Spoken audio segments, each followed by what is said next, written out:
شهر رمضان الذي أنزل فيه القرآن هدى للناس وبينات من الهدى والفرقان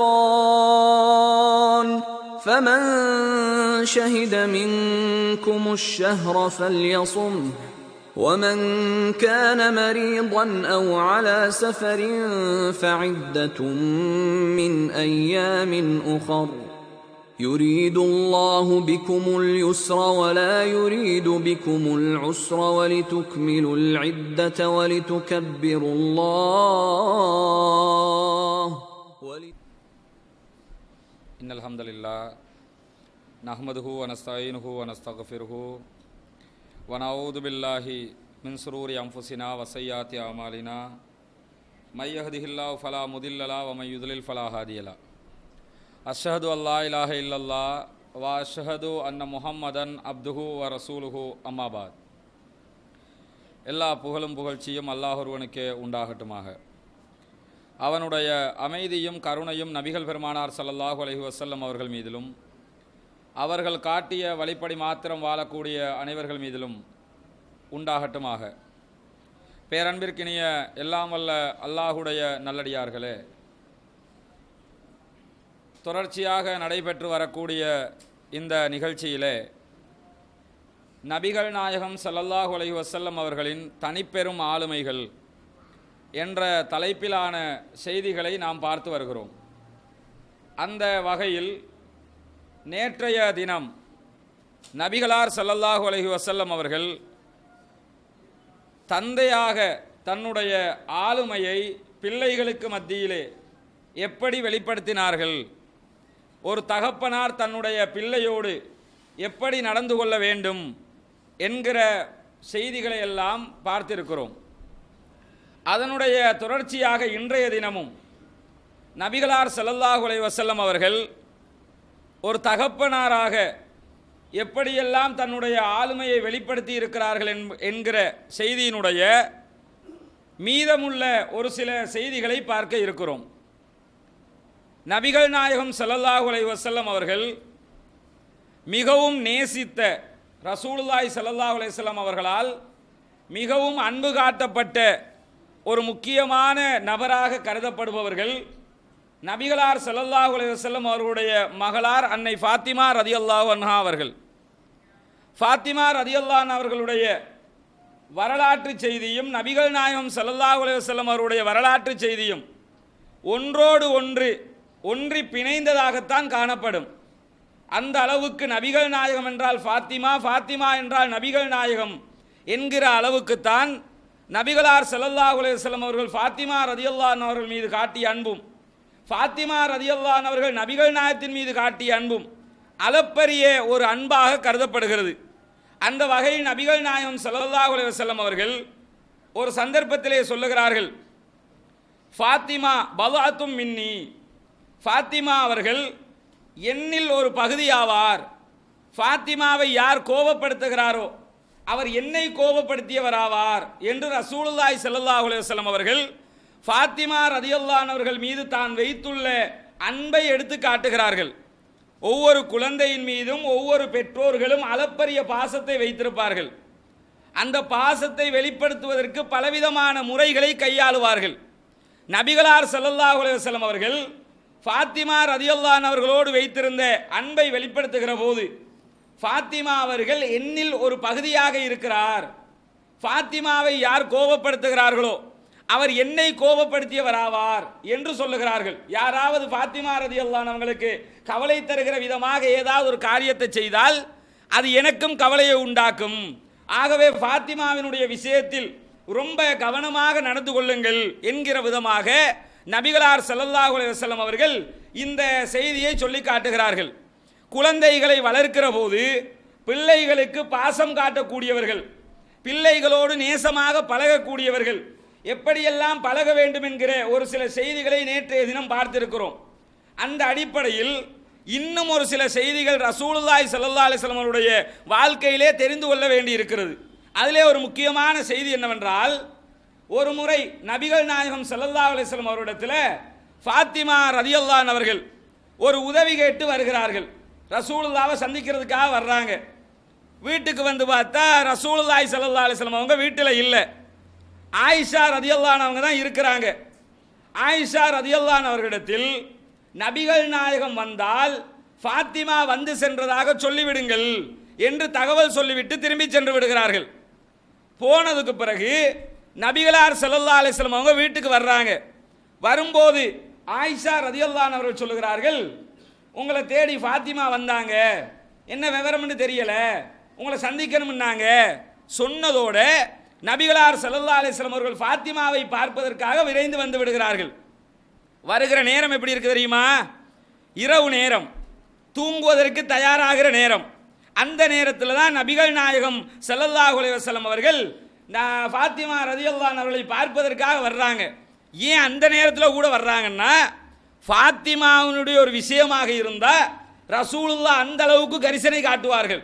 குழந்தைகள் விஷயத்தை பொறுத்தவரையில் பெற்றோர் கவனிக்க வேண்டிய ஒரு முக்கியமான பகுதி என்ன தெரியுமா? பிள்ளை சின்ன பிள்ளையா இருக்கலாம், பெரிய பிள்ளையா இருக்கலாம், திருமணம் முடித்து அவளுக்கும் பல பிள்ளைகள் இருக்கலாம், பிரச்சனை கிடையாது. பிள்ளை நம்மிடத்தில் ஒரு தேவையை நாடி வந்தால் எதற்காக வந்திருக்கிறார் என்பதை நாம் கூர்ந்து கவனித்து அவர்களுக்குரிய தேவைகளை நிறைவேற்றக்கூடியவர்களாக இருக்க வேண்டும். பிள்ளைகள் எப்படி பெற்றோருக்கு கட்டுப்பட வேண்டும், பெற்றோருக்கு எப்படி எல்லாம் உதவி செய்ய வேண்டுமோ அதே அளவுக்கு பெற்றோர்களும் நம்மால் முடிந்த முயற்சிகளை செய்து பிள்ளைகளுடைய துன்பங்களை கஷ்டங்களை நீக்குகிறவர்களாக இருக்க வேண்டும். ரசூலுல்லாஹ் நேர போறாங்க ஃபாத்திமா ரதியல்லாஹு அன்ஹா வீட்டுக்கு.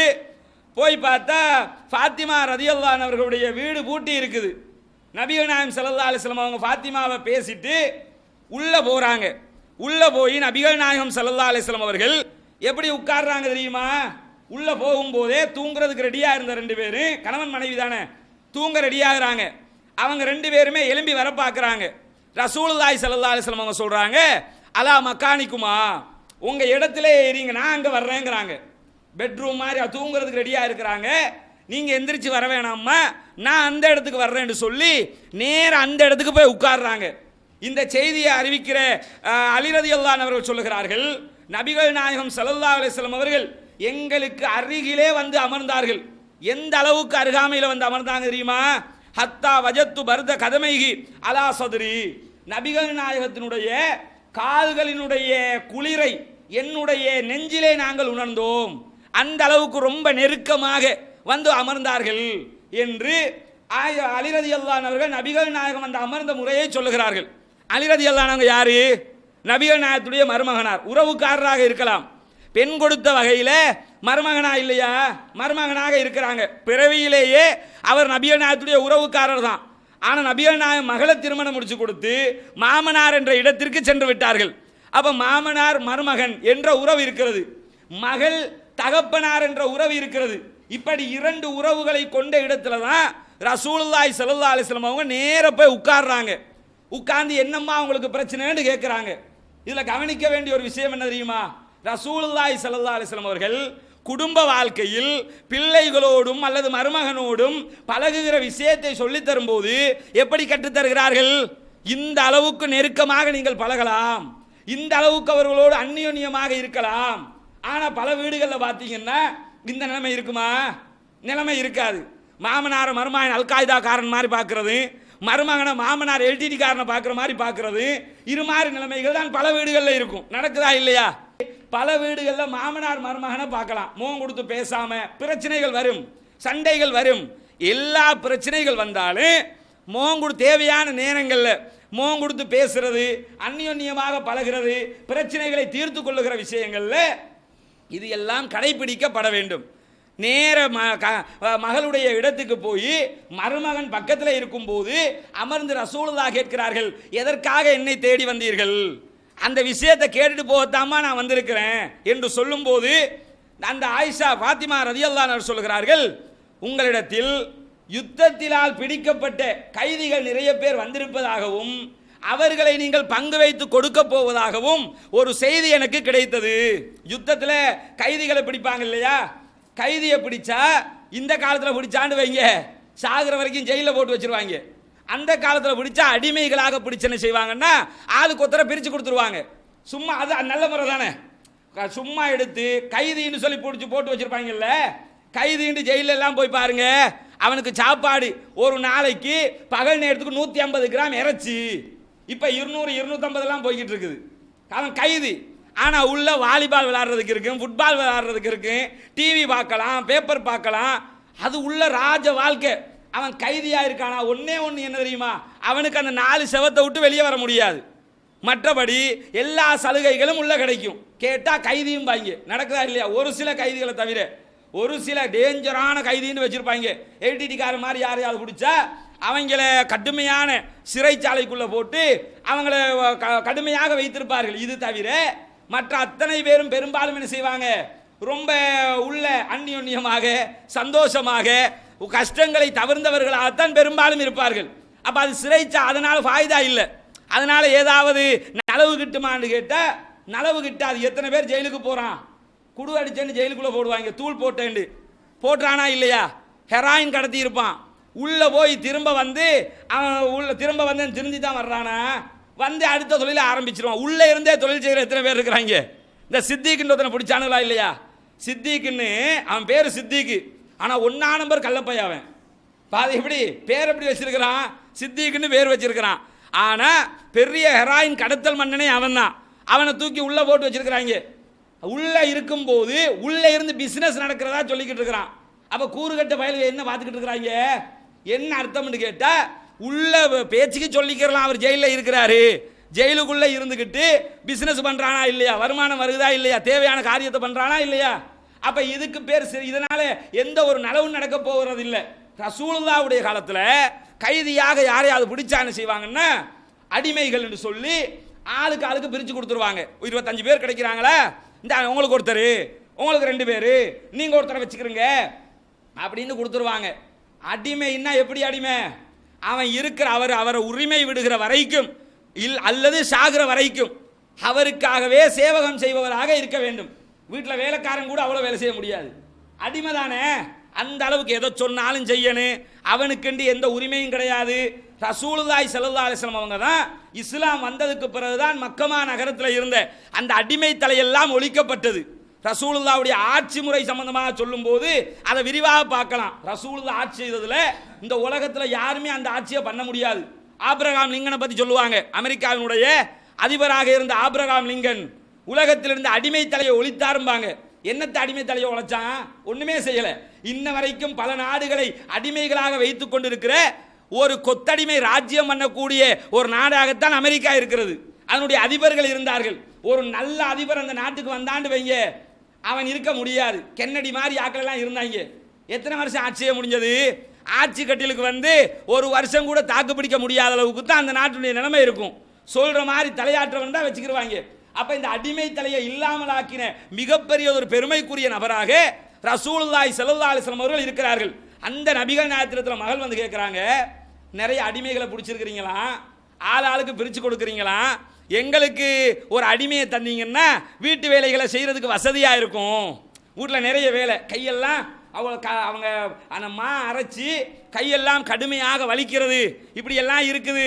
எனக்கு ஒரு வேலைக்கு ஒருத்தரை தந்தீங்கன்னா அதனூடாக நான் என்ன செய்வேன், அந்த வேலைக்கு அவரை பயன்படுத்தி என்னுடைய கஷ்டங்களை குறைத்து கொள்ள உதவும். ஒரு அடிமையை தர முடியுமா என்று போய் கேட்குறாங்க. கேட்குறவங்க யாரு? இளவரசி பாத்திமா. சும்மா பாத்திமான்னு பார்க்கக்கூடாது. நீங்க யாரு பாத்திமா? இளவரசி பாத்திமா. இன்றைக்கு எலிசபெத் மகாராணி இருக்கிறாள, இவளை எல்லாம் கால் தூசுக்கு சமானமானவள். பாத்திமா ரலியல்லாஹு அன்ஹாவுடைய கண்ணியத்திற்கும் அவருடைய அந்தஸ்திற்கும் மத்தியில் கொண்டு வச்சிங்கன்னு வைங்க, எலிசபெத் மகாராணி பக்கத்தில் நிற்பாளா? பாத்திமா ரலியல்லாஹு அன்ஹாவங்க மிகப்பெரிய சாம்ராஜ்யத்தின் அதிபதியாக இருக்கிற நபிகள் நாயகத்துடைய மகளார், இறை தூதருடைய மகளார், இப்படி பல பொறுப்புகள் இருந்தும் இளவரசியாக இருந்தும் பாத்திமா ரலியல்லாஹு அன்ஹாவங்க உதவியை கேட்குறாங்க. கேட்கும்போது வேற ஒரு தலைவராக இருந்தால் என்ன செய்வாங்க தெரியுமா? அந்த இடத்துல ஒரு ஜனாதிபதியாக இருந்து நம்ம நாட்டு ஜனாதிபதி மாதிரி அல்லது வெளிநாட்டு ஜனாதிபதிகள் மாதிரி ஒருத்தர் இருந்தா என்ன நடக்கும்? இதெல்லாம் கேட்டு செய்கிற விஷயமா? வேண்டிய வண்டிக்கு எடுத்துட்டு போயின்னு சொல்லிடுவாங்க இல்லையா? நாமல் ராஜபக்சே பார்த்தோமா இல்லையா? நலவு பொல்லாப்பு 2வது, FCID கலைகிறதுங்கிறது 2வது. ஆனால் வாழ்ந்தா நாமல் ராஜபக்ச மாதிரி வாழணும் என்று சொல்லுகிற அளவுக்கு வாழ்ந்தானுங்களா இல்லையா? ரசூலுல்லாஹ்ட்ட பாத்திமா ரலியல்லாஹு அன்ஹா கேட்குறாங்க. ரசூலுல்லாஹ் கொடுத்தாங்களான்னு கேட்டால் கொடுக்கல. இந்த கேள்வியை கேட்டதோட நபிகள் நாயகம் ஸல்லல்லாஹு அலைஹி வஸல்லம் அவர்கள் ஃபாத்திமா ரலியல்லாஹு அவர்களை பார்த்து சொல்கிறார்கள், அலா அதுல்லுக்குமா அலா கைரின் மிம்மா தஸல்துமா, நீங்கள் கேட்டதை விட, நீங்க ரெண்டு பேரும் எதை கேட்டீங்களோ அதை விட சிறந்த ஒரு விஷயத்தை நான் உங்களுக்கு சொல்லித்தரவா என்று கேட்குறாங்க. கேட்டது கூலி வேலைக்கு ஆள் கேட்குறாங்க, வேலை செய்ய கஷ்டமா இருக்குது, ஆள் தாங்கன்னு கேட்குறாங்க. உடனே ஆயிஷா ஃபாத்திமா ரலியல்லாஹு என்ன செய்கிறாங்கன்னு கேட்டால் தாராளமாக சொல்லித்தாங்க. எது நாங்கள் கேட்டது இது, இதை விட சிறந்ததை நீங்கள் சொல்லி தருவீங்கன்னா அந்த சிறந்ததை எடுக்க மாட்டோமா சொன்னதோட நபிகள் நாயகம் ஸல்லல்லாஹு அலைஹி வஸல்லம் அவர்கள் சொல்கிறார்கள், இதா அகல்துமா மலாஜிஅகுமா, நீங்கள் தூங்குவதற்காக சென்று விட்டால் தூங்க போகிற நேரத்தில் என்ன செய்யுங்கன்னு கேட்டால் அல்லாஹு அக்பர் என்று 34 தடவைகள் சொல்லுங்கள், அல்ஹம்துலில்லாஹ் என்று 33 தடவைகள் சொல்லுங்கள், சுபஹானல்லாஹ் என்று 33 தடவைகள் சொல்லுங்கள். நீங்கள் கேட்டதை விட இது உங்களுக்கு சிறந்தது. அவங்க கேட்குறாங்க, வேலைக்கு ஆள் கேட்குறாங்க. ஆனால் ரசூலுல்லாஹி ஸல்லல்லாஹு அலைஹி வஸல்லம் என்ன சொல்கிறாங்கன்னா, தூங்க போகிற நேரத்தில் நீங்கள் 34 தடவை அல்லாஹ் அக்பர்னு சொல்லிக்கிறீங்க, 33 தடவை சுபஹானல்லாஹ்னு சொல்லிக்கிறீங்க, 33 தடவை அல்ஹம்துலில்லாஹ்னு சொல்லிக்கிறீங்க. நீங்கள் கேட்டதை விட இது போதுமானது உங்களுக்கு, அதை விட தாராளமானது அப்படிங்கிறாங்க. யோசிச்சு பாருங்க, நபிகள் நாயகம் அவர்கள் இந்த வார்த்தையை சொல்றாங்களே, சொல்லுவதற்கே ஒரு ஆளுமை வேண்டும். ஆனா ஃபாத்திமா ரலியல்லாஹு அவர்கள் நீங்கள் சொன்னதை நாங்கள் மனப்பூர்வமாக ஏற்றுக்கொள்கிறோம், அதை ஏற்றுக்கொள்றாங்க. என்ன காரணம்?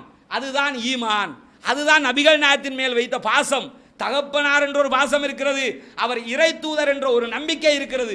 ரெண்டையும் சேர்த்து நாங்கள் ஏற்றுக்கொள்கிறோம் என்று சொல்லி மனப்பூர்வமாக ஒப்புக்கொள்கிறார்கள். இன்றைக்கு நீங்கள் பார்க்கலாம், நவீன உலகத்தில் நிறைய பேருக்கு இதில் ஒரு சயின்ஸ் இருக்குது. என்ன சயின்ஸ் தெரியுமா? நிறைய பேருக்கு ஒரு பிரச்சனை இருக்குது. என்ன பிரச்சனை? நிறைய பேருக்கு ஒரு பிரச்சனை இல்லை, பல பிரச்சனை. என்ன பிரச்சனை? அதில் முக்கியமான பிரச்சனை, இரவுல தூங்குற நேரத்தில் தூக்கமின்மைன்னு ஒன்று இருக்குது. தூங்க போய் உட்கார்ந்துருவாங்க, தூங்குறதுக்கு கண்ணை மூடி மூடி பார்ப்பான். நைட்டு 3 மணி வரைக்கும் தூக்கம் போகாத ஆட்கள் எல்லாம் உண்டா இல்லையா? நைட்டு 3 மணி வரைக்கும் தூக்கம் போகாது. சில பேருக்கு 4 மணிக்கு வரைக்கும் தூக்கம் போகாது. சில பேர் வேலை செஞ்சுக்கிட்டு இருக்க தூங்கிக்கிட்டு இருப்பாங்க. என்ன காரணம்? தூக்கமின்மை. அந்த இளம் வயது நேரங்களில் நிறைய விழிச்சுக்கிட்டு இருந்தா வயது போக போக போக போக என்ன செய்யும்? தூக்கமின்மை ஒரு நோயாக பரிணமித்து விடும். இது மாதிரி நோய்களால் ஆட்பட்டவர்கள் நிறைய பேர் இருப்பாங்க. இவங்க பல மருத்துவங்களை எல்லாம் செஞ்சு பார்ப்பாங்க.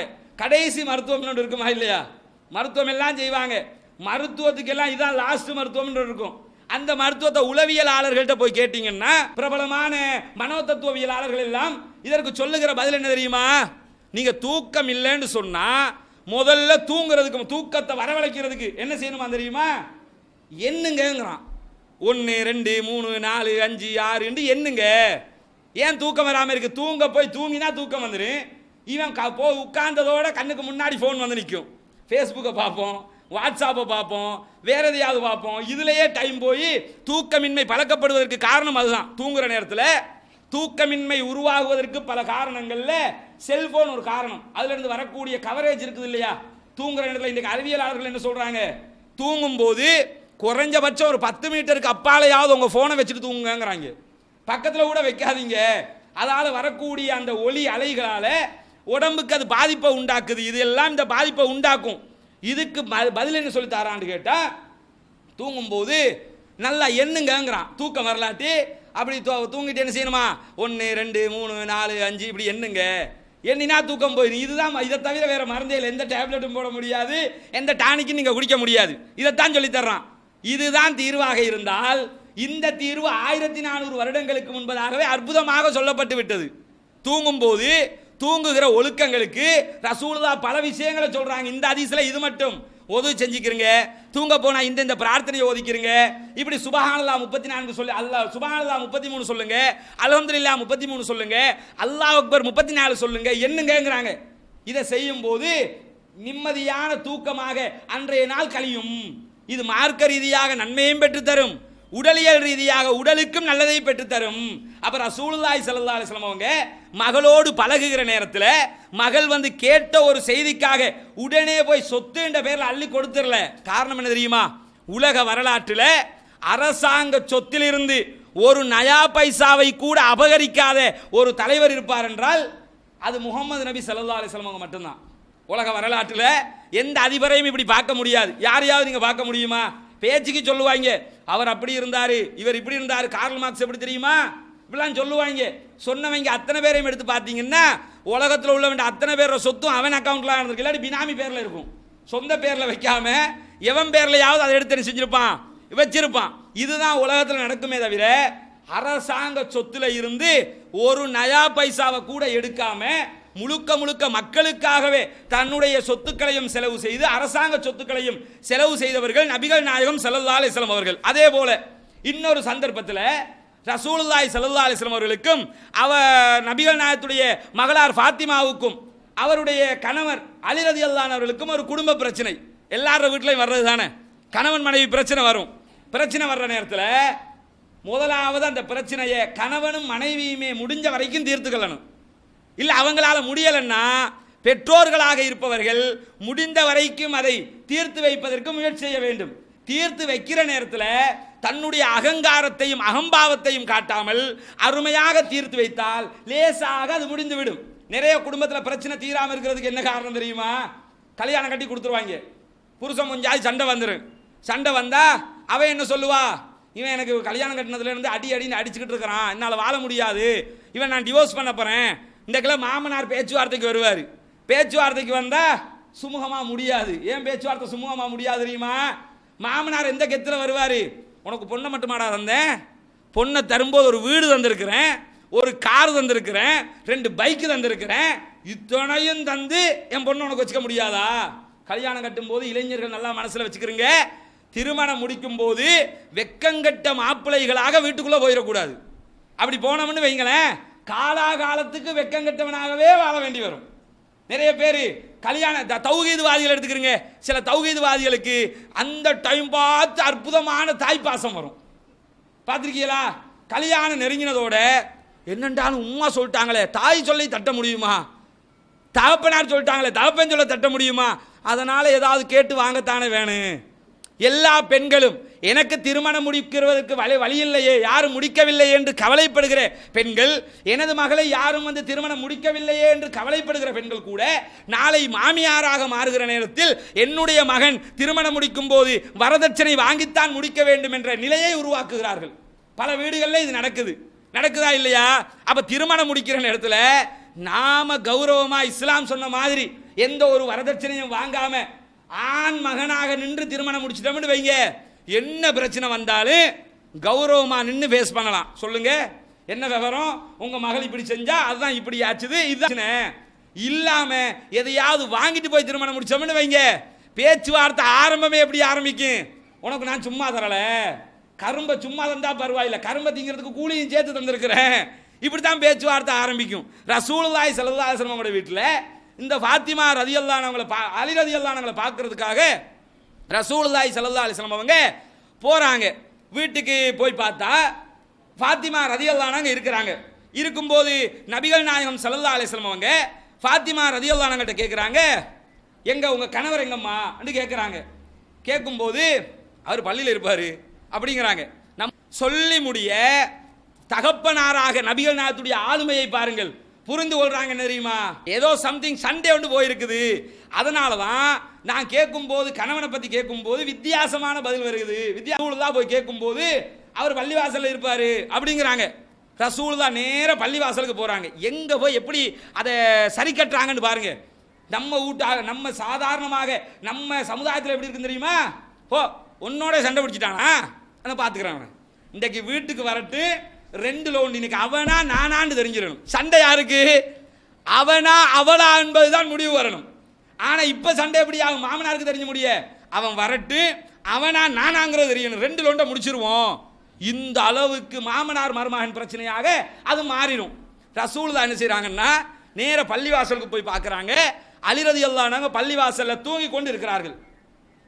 மண்ணுள்ள பள்ளிவாசல் தானே, இப்போ மாதிரி டைல்ஸ் எல்லாம் கிடையாது, இப்போ மாதிரி பாயெல்லாம் போட்டு வச்சிருக்க மாட்டாங்க, மண் தரையாக இருக்கும். தூங்கி கொண்டு இருக்கிறார்கள். அவங்க மேலே போட்டிருந்த அந்த சால்வை ஒரு துணி கூட கீழே விழுந்துருச்சு. கீழே விழுந்தா நபிகள் நாயகம் ஸல்லல்லாஹு அலைஹி வஸல்லம் அவங்க பக்கத்தில் போய் இருந்து என்ன செய்கிறாங்கன்னா முதல்ல முதுகுல ஒட்டி இருக்கிற மண்களை எல்லாம் தட்டி விடுறாங்க. உலகத்தில் எந்த மாமனாராவது இப்படி ஒரு மருமகனோட நடந்துக்கிடுவாங்களா? யோசிச்சு பாருங்க. முதுகுல மண் தூங்கி இருக்கிறாரு, அந்த தூக்கத்தினால மண்ணில் புரண்டு புரண்டு தூங்கியிருப்பார் போல, அடையாளமாக மண் எல்லாம் பட்டிருக்குது. பின்னாடி ரசூலுல்லா யாருங்க? அல்லாஹ்வுடைய தூதர், மிகப்பெரிய சாம்ராஜ்யத்தின் ஜனாதிபதி. அவர் என்ன செய்யறாருன்னு கேட்டா, மருமகனாருடைய முதுகுல இருக்கிற மண்ணை எல்லாம் தட்டி விட்டு எழுப்புறாரு. அபா துராப், எழுமுங்க, மண்ணின் தந்தையே என்று பேர் சூட்டுவாங்க இந்த இடத்துல தான். அலி ரலியல்லாஹு அன்ஹு அவங்களுக்கு மிக ரொம்ப பிடிச்ச பேர் எது தெரியுமா? அபூ துராப். அவருக்கு ஒரு புனை பேர் இருக்குது, மண்ணின் தந்தையே. அதை சொல்லி மண்ணின் தந்தையே எழும்புங்கள் அப்படிங்கிறாங்க. 2 வாட்டி அப்படி சொல்லுவாங்க. சொல்லி எழுப்பி வச்சு தான் என்னப்பா என்ன நடந்துச்சு, என்ன ப்ராப்ளம்னு சொல்லி பிரச்சனையை விசாரிச்சு தீர்வு சொல்லுவாங்க. எதுக்கு இதை சொல்ல வர்றேன்னு கேட்டா, நபிகளார் ஸல்லல்லாஹு அலைஹி வஸல்லம் அவர்கள் தகப்பனாராக, தன்னுடைய மகளுடைய தந்தையாக எப்படி ஆளுமையை வெளிப்படுத்துகிறார்கள்? மகளுக்கு ஒரு பிரச்சனை வர்ற நேரத்தில் உடனே வெட்டு 1 துண்டு 2 இப்படி பார்க்கல, 2ல் 1 இப்போ முடிச்சிடணும்னு பார்க்கல. வாழ்க்கை விஷயம் என்னன்னு பேசி பார்த்துருவோம். அவரும் உறவுக்காரராக இருக்கிறாரு, அவர் மருமகன் தானே, போய் என்னன்னு மனசு விட்டு பேசிட்டாலே பிரச்சனை போயிருமா இல்லையா? நிறைய பிரச்சனைக்கு காரணம் என்ன தெரியுமா? மனது விட்டு பேசாமை. கணவன் மனைவி பிரச்சனையும் அதெல்லாம் உருவாகும், மாமனார் மருமகன் பிரச்சனையும் அதெல்லாம் உருவாகும், மாமியார் மருமகள் பிரச்சனையும் அதெல்லாம் உருவாகும். மனது விட்டு பேசலான்னு வைங்க, மாமியார் மருமகள் நடந்து கொள்ற விதங்களை பார்க்குறீங்கல்ல. நிறைய வீட்டில் பேய் கூத்து எதுக்கு வரும்? பேய் ஆடுவாங்கல்ல, பேய் பிடிச்சிருக்கும்பாங்க. பேய் ஒன்றும் பிடிக்கல, மாமியார் பிடிக்கலன்னு அர்த்தம். மாமியார் அவளுக்கு பிடிக்கலன்னு வைங்க, அவளுக்கு பேய் பிடிச்சதா சொல்லிக்கிட்டு இருப்பா. பேய் ஆடுறோம், பேய் வந்திருக்குன்னு சொன்னா உடனே என்ன கேட்கணும் தெரியுமா? உங்க மாமியார் உங்களோட எப்படின்னு விசாரிச்சு பாருங்க. மாமியா அவள் ராட்சசிம்பா. அப்ப என்ன வழங்கணும்னா, இவக்கு பேய் ஒன்று, பேய் அப்படி வராதுல்ல, உலகத்தில் அப்படி ஒரு ஜாதியே கிடையாது, பேயின்னு ஒரு படைப்பே கிடையாது. அப்ப பேய் வந்திருக்கும்னா பேயெல்லாம் வராது. மருமகளாகவே இருந்தாலும்னா மருமகள் மாமியாருக்கு டீ ஊற்றி கொடுக்கணும். மருமகள் பேயாக மாறிட்டான்னா மாமியார் மருமகளுக்கு டீ ஊற்றி கொடுப்பா. நடக்கிறதா தானே? மருமகளாகவே இருந்துட்டான்னு வைங்க, ஏய் அந்த வேலையை செய், இந்த வேலையை செய், அப்படி செய், சட்டிவானங்களுக்கு அப்படிம்பா. மருமகள் என்ற இடத்தை தாண்டி நான் பேய் என்று தலையை கொஞ்சம் விரிச்சு போட்டு நின்றாண்டு வைங்க, மாமியார் ஒன்றும் இல்லை ராணி, அங்கே இருங்க, உங்களுக்கு டீ வேணுமா, ப்ரூ காஃபி வேணுமா, என்ன வேணும் கேட்டு செஞ்சு கொடுப்பா. இதனால தான் நிறைய வீட்டில் இந்த பேய் கூத்து ஆடுறதுக்கு காரணமே என்ன? இதுதான் காரணம். பேய் பிசாசு அது ஒன்றும் கிடையாது. அதே மாதிரி சில இடங்களில் வந்து குமர பிள்ளைக்கு பேய் பிடிக்கும். குமர பிள்ளைக்கு பேய் பிடிச்சா வாப்பம்மா நினைக்கிறது பேய் வந்துட்டு எங்கேயோ இருந்த சிங்களத்துல எல்லாம் பேசுது, தமிழ்ல எல்லாம் பேசுது, இங்கிலீஷ் எல்லாம் பேசுதும்பாங்க. ஒரு பாஷையும் எதையாவது உளத்திக்கிட்டு இருந்தா உமா அப்பாக்கு இங்கிலீஷ் தெரிஞ்சா தானே முதல்ல புள்ள பேசுறது இங்கிலீஷா உருதான்னு தெரியும். என்ன சொல்றது, அவை ஏதாவது எஸ் ஓகே அப்படின்னு இருப்பா, எஸ்ன்னு சொல்லிட்டால இங்கிலீஷ், அப்போ உடனே பேய் இங்கிலீஷ் பேசுதுங்கிறது. குமரு பிள்ளைக்கு இதே மாதிரி பேய் காய்ச்சல் வந்துச்சுன்னா என்ன விளங்கணும் தெரியுமா? எவனோ ஒருத்தனோட கனெக்ஷன் ஆயிட்டுன்னு விளங்கணும். உடனே மகளை இங்க வா, உனக்கு வந்திருக்க பேய் என்னன்னு தெரியும், அந்த பேயோட அட்ரஸை கொடு, நானே கூட்டி கொண்டாந்து தந்துடுறேன், எந்த பிரச்சனையும் இல்லை. இப்படி சொல்லிட்டீங்கன்னா அப்படியாவாப்பா, எனக்கு பேய் ஒன்றும் கிடையாது, இந்த இருக்கு அட்ரஸ், இந்த இருக்கு ஃபோன் நம்பர், இவன் தான் ஆளு, இங்கே படிக்கிறான் அல்லது இந்த வேலை செய்யறான், எல்லாத்தையும் சொல்லிடுவா. அப்போ பேய் பிசாசு இது மாதிரி நாடகம் எல்லாம் எதுக்கு வரும்? இந்த மாமனார் மருமகன், மாமியார் மருமகள், இந்த பிரச்சனைகள் வர்ற நேரத்தில் தான் இது போன்ற கூத்துக்கள் எல்லாம் நடக்கும். அப்போ மாமனாராக இருப்பவர்கள், தந்தையாக இருப்பவர்கள் தன்னுடைய மகளுடைய பிரச்சனையை எப்படி அணுக வேண்டும், ரசூலுல்லாஹ் எப்படி அணுகினார்கள் என்பதை பற்றியெல்லாம் மிக தெளிவான அறிவாற்றலோடு இருக்கிற போது இது போன்ற விஷயங்களை எல்லாம் நாம் என்ன செய்யலாம்? குடும்ப பிரச்சனைகள் லேசாக தீர்த்து கொள்ளக்கூடிய ஒரு நிலைமை உருவாகிவிடும். அதே மாதிரி இன்னொரு சந்தர்ப்பத்தில் ஃபாத்திமா ரலியல்லாஹு அன்ஹா, ஆயிஷா ரலியல்லாஹு அன்ஹா குடும்பத்தில் ஒரு சிக்கல் உருவாகுது. அது என்ன சிக்கல்னு கேட்டால், ஆயிஷா ரலியல்லாஹு அன்ஹா அவங்களோட ரசூலுல்லாஹ் எல்லாரையும் விட பாசம் அதிகம். ஆயிஷாவோட மற்ற மனைவிகளை விட பாசமாக இருப்பார்கள். அப்ப யாராவது அன்பளிப்புகள் கொடுக்க நினைச்சாங்கன்னு சொன்னா ஆயிஷா ரலியல்லாஹு அன்ஹா வீட்டில் ரசூலுல்லாஹ் இருக்கிற வீட்டில் தான் கொண்டு போய் அன்பளிப்பு எல்லாம் கொடுப்பாங்க. இது மற்ற மனைவிமாருக்கு பிடிக்கல. பிடிக்காம இருக்கிற போது யாரை வச்சு இதை ரசூலுல்லாஹ்ட்ட சொல்றது? இந்த ஒரு பிரச்சனை வரும்போது நாம ஃபாத்திமாவை வச்சு சொல்லுவோம் அப்படின்னு சொல்லி ஃபாத்திமா ரலியல்லாஹு அன்ஹா கூப்பிட்டு சொல்றாங்க, ஃபாத்திமாவே இப்படி ஒரு சின்ன ப்ராப்ளம் இருக்குது, நீங்கள் தான் தீர்த்து வைக்கணும், ரசூலுல்லாஹோட கொஞ்சம் பேசுங்க, பேசி நாங்களும் எங்கள் வீட்டிலையும் ரசூலுல்லாஹ் இருக்கிற டைமில் அன்பளிப்புகளை கொண்டு வந்து தர சொல்லுங்க, இந்த மாதிரி கேட்குறாங்க. சரின்னு சொல்லி ஃபாத்திமா ரலியல்லாஹு அன்ஹா பேசுறதுக்காக, பேசுகிற விஷயம் அல்ல முக்கியம், அந்த இடத்துல பேச போன இடமும் விதமும் இருக்கிறதே, பேசுவதற்காக போகிறாங்க. போகும்போது ரசூலுல்லாஹி ஸல்லல்லாஹு அலைஹி வஸல்லம் அவங்க எப்படி இருக்கிறாங்க தெரியுமா?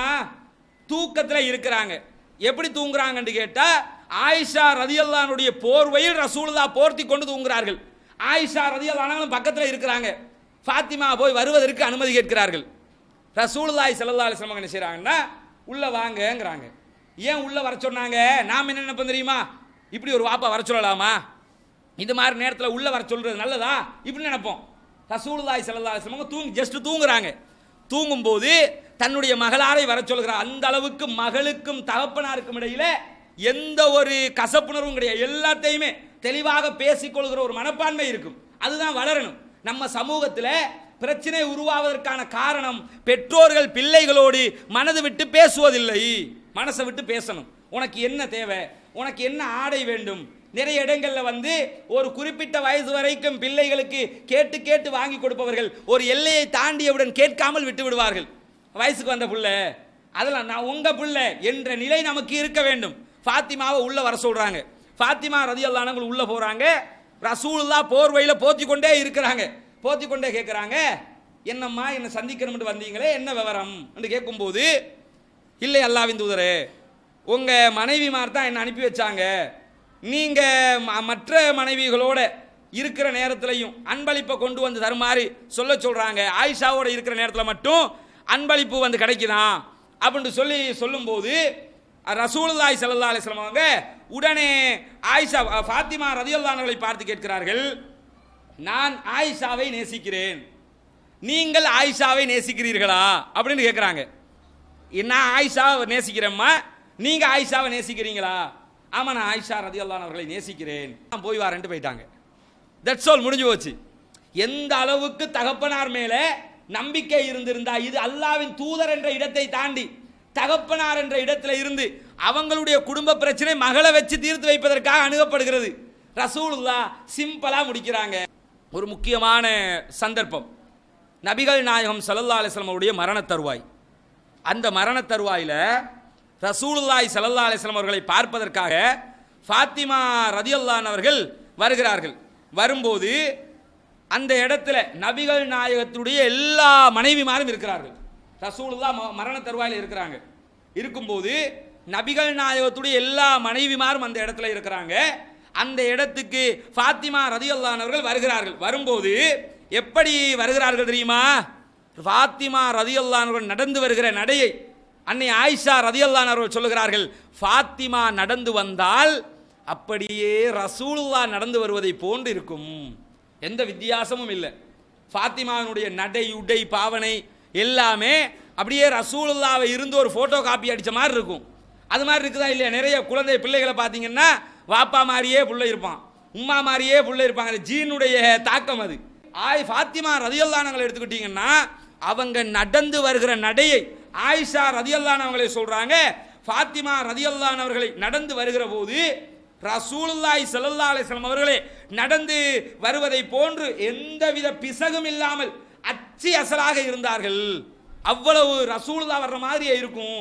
வந்து ரசூலுல்லாஹ் ஃபாத்திமா ரதியல்லாஹு அன்ஹா கண்டதோட உடனே என்ன செய்யறாங்கடா, எனது அருமை மகள் ஃபாத்திமாவே வருக வருக என்று சொல்லி வரவேற்கிறார்கள். வாங்க அன்பாக கூப்பிடுறாங்க.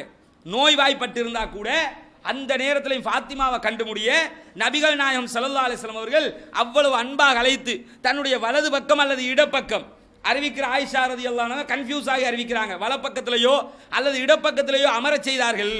ஏதோ ஒரு பக்கத்தில் ஃபாத்திமா ரதியல்லாஹு அன்ஹா அவங்க உட்கார்றாங்க. உட்கார்ந்ததோட ஃபாத்திமா ரதியல்லாஹு அன்ஹா காதுல ரசூலுல்லாஹ் ஒரு ரகசியம் சொல்றாங்க. சொன்னதை கேட்டதோட ஃபாத்திமா ரதியல்லாஹு அன்ஹா மாலை மாலையாக கண்ணீர் விட்டு அழ ஆரம்பித்து விடுகிறார்கள். ரகசியத்தை சொன்னதோட கொஞ்ச நேரத்தில் ஃபாத்திமாவை திரும்ப ரசூலுல்லாஹ் கூப்பிட்டு இன்னொரு ரகசியத்தை சொல்றாங்க. அதை கேட்டதோட கடுமையாக சந்தோஷம் அடைய ஆரம்பித்து விடுகிறார்கள் ஃபாத்திமா ரதியல்லாஹு அன்ஹா. இதை பார்த்த ஆயிஷா ரதியல்லாஹு அன்ஹா அவங்களுக்கு இது என்னடா இது, திடீர்னு அழுதாங்க, திடீர்னு சிரிக்கிறாங்க. பெண்களை பொறுத்த வரையில ஒன்று மனசில் வச்சுக்கிறங்க, என்ன விஷயமா இருந்தாலும் சரி அது என்னங்கிறத தெரிஞ்சுக்கிறணும். அது பெண்களுக்குள்ள நோயா இல்லையா?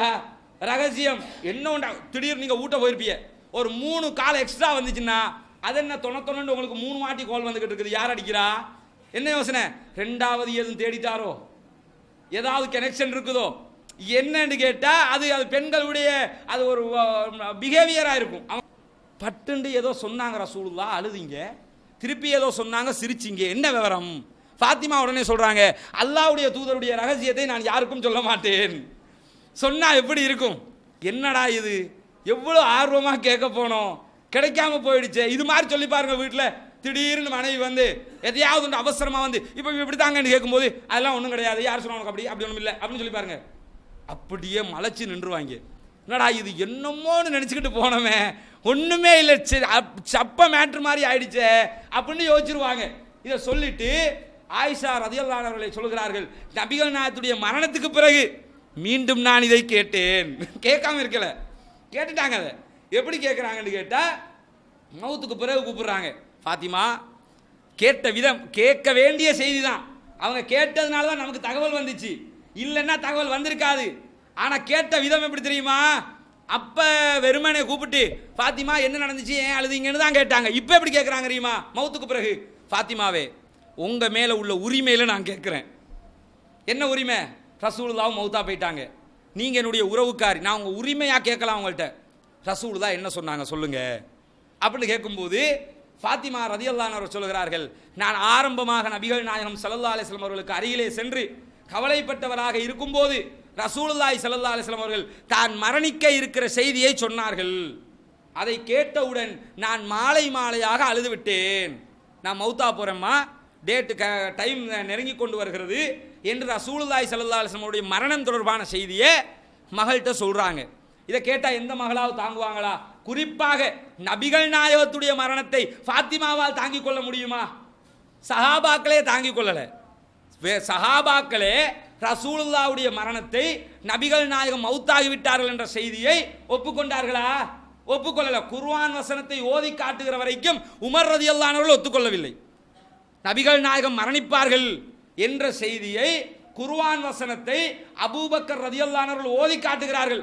அப்பதான் சஹாபாக்களுடைய கையெல்லாம் நடுக்கம் ஏற்பட்டு அமர்ந்து நின்றவர்கள் அதே இடத்தில் அமர்ந்து விடுகிறார்கள். அப்படியே குத்தாக விழுந்து விடுவார்கள் சொல்லுவாங்கல்ல, அப்படியே உலகமே சாய்ந்ததை போல் அமர்ந்து விடுகிறார்கள். ரசூலுல்லாஹ் மௌத்தாயிட்டாங்களா? அது சகிக்க முடியாது. தான் நேசிக்கிற ஒருவரை இழக்கிற போதுதான் அந்த இழப்பினுடைய வலியை ஒவ்வொருவரும் அறிந்து கொள்ள முடியும். நபிகள் நாயகத்தை இந்த சமுதாயம் நேசித்ததன் விளைவு ரசூலுல்லாஹ்வுடைய மரண செய்தியை கேட்கும் போது ஃபாத்திமா ரலியல்லாஹு அன்ஹா கண்ணீர் விட்டு அழ ஆரம்பித்து விடுகிறார்கள். உடனே ரசூலுல்லாஹி ஸல்லல்லாஹு அலைஹி வஸல்லம் அவர்கள் எப்படி சாந்தப்படுத்தினார்கள் தெரியுமா? அதுதான் ரசூலுல்லாஹ்வுடைய ஆளுமை. உடனே மகளை கூப்பிட்டு சொல்றாங்க, மகளே, நான் மரணித்தாலும் இந்த என்னுடைய மரணத்துக்கு பிறகு என்னுடைய குடும்பத்திலிருந்து முதலாக என்னிடம் வந்து சேர்பவர்கள் நீங்கள் தான். இதை சொன்னதோடு சந்தோஷப்பட்டுறாங்க. வாப்பாவோட எனக்கு இதற்கு பிறகும் இருப்பதற்கு சந்தர்ப்பம் கிடைக்கிறது. இது ஒரு அற்புதமான செய்தியும் கூட. இந்த அளவுக்கு நபிகள் நாயகம் ஸல்லல்லாஹு அலைஹி வஸல்லம் அவர்கள் தன்னுடைய மகளோடு பழகுகிற விஷயத்தில் கூட மிகச்சிறந்த ஆளுமையை வெளிப்படுத்திய சிறப்பான தந்தையாக செயல்படுகிறார்கள். அதே போன்று ஒரு சந்தர்ப்பத்தில் நபிகள் நாயகம் ஸல்லல்லாஹு அலைஹி வஸல்லம் அவங்க என்ன செய்கிறாங்கன்னு கேட்டால், அலி ரலியல்லாஹு அன்ஹு அவர்கள், இந்த சம்பவம் ஒரு முக்கியமான சம்பவம். அது என்னன்னு கேட்டால், அலி ரலியல்லாஹு அன்ஹு அவர்கள் ஃபாத்திமா ரலியல்லாஹு அன்ஹா அவர்களை திருமணம் முடித்து குடும்ப வாழ்க்கை நடத்தி கொண்டிருக்கிற போது அலி ரலியல்லாஹு அன்ஹு அவர்களுக்கு திருமணம் முடித்து வைப்பதற்கு, இரண்டாவது திருமணம் செய்து வைப்பதற்கு ஒரு கூட்டத்தார் தயாராகிறார்கள். அலி ரலியல்லாஹு அன்ஹு அவர்களும் அதற்கு விருப்பம் தெரிவிக்கிறார்கள். இந்த செய்தி ரசூலுல்லாஹ்வுக்கு கேள்விப்படுகிறது. கேள்விப்பட்டதோட நபிகள் நாயகம் ஸல்லல்லாஹு அலைஹி வஸல்லம் அவங்க என்ன செய்கிறாங்கன்னு கேட்டால், மிம்பரில் ஏறி இந்த செய்தி தொடர்பாக பேசுகிறார்கள். என்ன பேசுகிறாங்க தெரியுமா? என்னுடைய மருமகனாக இருக்கிற ஃபாத்திமாவினுடைய கணவராக இருக்கிற அலி ரலியல்லாஹு அன்ஹு அவர்களுக்கு பனி ஹிஷாம் இப்னு முகீரா என்கிற அந்த கூட்டத்தார் திருமணம் முடித்து வைப்பதற்காக என்னிடத்தில் அனுமதி கேட்கிறார்கள். என்கிட்ட வந்து அவருக்கு இரண்டாவது திருமணம் நடத்தி வைப்பதற்கு அனுமதி கேட்கிறார்கள் என்று சொல்லிவிட்டு சொல்கிறார்கள், நான் ஹலாலான ஒன்றை ஹராமாக்க மாட்டேன், ஹராமான ஒன்றை ஹலால் என்று சொல்லவும் மாட்டேன். ரசூலுல்லாஹ்வுக்கு சொல்றதுக்கு ரைட்ஸ் இல்லை, அது அல்லாஹ் தான் ஹராம் ஹலாலை தீர்மானிக்கணும். நான் ஹராமை ஹலாலாக்கவும் மாட்டேன், ஹலாலை ஹராம் என்று சொல்லவும் மாட்டேன். இரண்டாம் திருமணம் முடிப்பது என்பது ஆண்களுக்கு அனுமதிக்கப்பட்டது. இருந்தாலும் என்னுடைய இன்னொரு மருமகனார் இருக்கிறார். அலி ரலியல்லாஹு அன்ஹு அவர்களுக்கு ஃபாத்திமா முடிச்சு கொடுத்த மாதிரி அவர் ரசூலுல்லாஹி ஸல்லல்லாஹு அலைஹி வஸல்லம் அவங்க தன்னுடைய இன்னொரு மகளை இன்னொரு மருமகனுக்கு முடித்து கொடுத்திருந்தார்கள். அவரை பற்றி சொல்லும்போது அந்த என்னுடைய அடுத்த மருமகனார் என்ன செஞ்சார்னு கேட்டால், அதாவது அபுல் ஆசிபின் ரபியா அவர்கள் மிக தெளிவாக நடந்து கொண்டார்கள், என்னிடத்தில் தந்த ஒப்பந்தத்தை நிறைவேற்றி விட்டார்கள். இது மாதிரி அலி ரலியல்லாஹு அன்ஹு அவர்களும் என்னுடைய ஒப்பந்தத்தை நிறைவேற்ற வேண்டும். ரெண்டாம் கல்யாணம் முடிக்கிறது பிரச்சனை இல்லை, நீங்க முடிக்கிறேன்னா முடிச்சுக்கிறீங்க. அப்படி முடிப்பதாக இருந்தால் அலியே ஃபாத்திமாவை தலாக் விட்டு நீங்கள் வேறு ஒரு பெண்ணை தாராளமாக முடித்துக் கொள்ளலாம். எதுக்கு இதை சொல்றாங்கன்னா ரெண்டு காரணம். ஒன்று, அலி ரலியல்லாஹு அன்ஹு அவர்கள் ஒப்பந்தம் ஒன்று போட்டிருந்தார்கள், அது மீறப்படுகிறது, ஒப்பந்தத்தை மீறக்கூடாது. இரண்டாவது காரணம் என்னவென்று சொன்னால், அல்லாஹ்வுடைய தூதருடைய மகளும் அல்லாஹ்வினுடைய எதிரியினுடைய மகளும் ஒரு இடத்தில் சங்கமிக்க முடியாது அப்படின்ட்டாங்க ரசூலுல்லாஹ். ரெண்டாவது பார்த்த பொண்ணு யாருன்னு கேட்டா அல்லாஹ்வுடைய தூதருடைய எதிரியினுடைய மகள். அதை சொல்லி காட்டி சொல்றாங்க, ரெண்டு பேரும் ஒரே ட்ராக்ல வர முடியாது, அதனாலேயே முடியாது. முதல் காரணம் என்ன? ஒப்பந்தம் மீறப்படுகிறது. என்ன ஒப்பந்தம் தெரியுமா? திருமணம் முடிக்க முன்னாடி நான் ஃபாத்திமாவை தவிர வேறு யாரையும் திருமணம் முடிக்க மாட்டேன்னு ஒரு ஒப்பந்தம் போட்டிருந்தாங்க. அந்த ஒப்பந்தம் இங்க மீறப்படுகிறது. வேற யாரையும் முடிக்கிறதா இருந்தா ஃபாத்திமாவை தலாக் விட்டுட்டு போய் முடிச்சுக்கிறீங்க. என்ன ஹலாலை நான் ஹராமாக்க முடியாது, திருமணம் முடிப்பது ஹலாலானது, நீங்க ஹலாலை செய்ய விரும்பினீங்கன்னா இந்த விதத்தில் செஞ்சுக்கிறீங்க அப்படின்னு சொல்லி நபிகள் நாயகம் ஸல்லல்லாஹு அலைஹி வஸல்லம் அவர்கள் சொல்லுகிறார்கள். முடிக்கிறதா இருந்தா ஒப்பந்தம் போடப்பட்டிருந்தால் ஒப்பந்தத்தை மீறிவிடக் கூடாது. இரண்டாவது என்ன விஷயம் தெரியுமா? ஒப்பந்தம்னா உன்னை தவிர நான் வேற யாரையும் முடிக்க மாட்டேங்கிறது மட்டுமில்லை ஒப்பந்தம். திருமணமே ஒரு ஒப்பந்தம் தான். முதல் மனைவியை முடிக்கிறோம் இல்லையா, முடிக்கிற திருமணமே ஒப்பந்தம் தான். அந்த ஒப்பந்தத்தை முறிப்பதாக இருந்தால் அவளுக்கு தகவல் சொல்ல வேண்டும். ஏன் தகவல் சொல்லணும் தெரியுமா? சில பேர் என்ன செய்வாங்கன்னா, இந்த ரெண்டாம் கல்யாணம் முடிக்கிற குரூப்ல முக்காவாசி பேர் எடுத்துக்கிட்டீங்கன்னா இருக்க மாட்டாரு, யாருக்கும் சொல்லியிருக்க மாட்டாரு, அப்பப்ப போயிட்டு வருவாரே தவிர ரெண்டாம் கல்யாணம் முடிச்சதை நிறைய பேர் மறைத்து வச்சிருப்பார்கள். இது அல்லாஹ்விடத்தில் பெரும் குற்றமாக வந்து நின்றுவிடும். ஏன் தெரியுமா?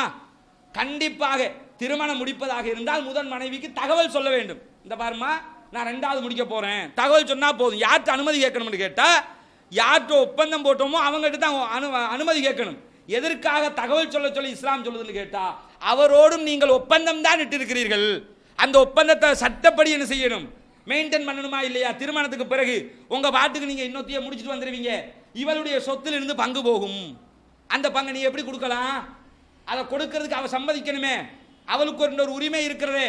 அவளோடு 10 வருடம் 15 வருடம் 20 வருடம் 25 வருடம் குடும்பம் நடத்தியிருப்பீர்கள். சில பேர் என்ன செய்வான் தெரியுமா?